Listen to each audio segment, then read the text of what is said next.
धन्याचा मी कधी धनंजय मुंडे साहेब झाला मला कळलं नाही, हे भाषणमध्ये सांगितलं होता. कशाला कळलं नाही?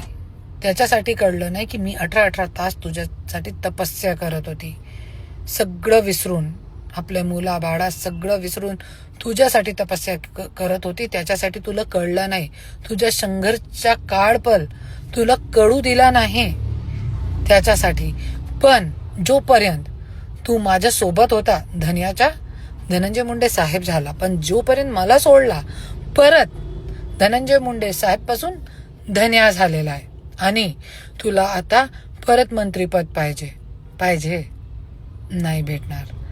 त्याच्यासाठी एक स्त्री शक्ती काय असते आता तू समजून घ्या. जरी आता तुझी मस्ती नाही जिरली तर याच्यापेक्षा जास्त वाईट अवस्था तुझी होणार आहे पुढे. लक्षात ठेवा.